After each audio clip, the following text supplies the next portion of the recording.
महत्त्वाची बातमी आहे, संभाजीनगरमध्ये वारकरी आश्रम शाळेत अल्पवयीन मुलींवर अत्याचार झाल्याची घटना घडलेली आहे। छत्रपती संभाजीनगरच्या हतनूर गावामधून आश्रमातील हा प्रकार आहे। वारकरी संस्थेत बाबांनीच अल्पवयीन मुलीवर अत्याचार केलाय।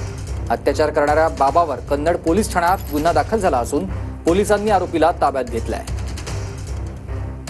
राज्यात अल्पवयीन मुलींवरचे अत्याचार सुरूच आहेत। छत्रपती संभाजीनगर जिल्ह्यातल्या कन्नड तालुक्यातल्या हतनूर गावाजवळ असलेल्या एका वारकरी आश्रमाच्या बाबानेच अल्पवयीन मुलीवर बलात्कार आणि विनयभंग केल्याचा धक्कादायक प्रकार समोर आलेला आहे। आता आपण बघू शकता की आश्रमामध्ये आल्यानंतर या ठिकाणी ही छोटीशी भिंत तयार करण्यात आलेली आहे आणि त्याच्यावरती पाचट टाकून या ठिकाणी हे जे घर आहे ते बनवण्यात आलेलं आहे आणि याच ठिकाणी हा बाबा तब्बल 10 ते 15 मुलींना घेऊन राहायचा। त्यांना वारकरी शिक्षण देत असल्याच्या नावाखाली त्या मुलींना या ठिकाणी ठेवायचा।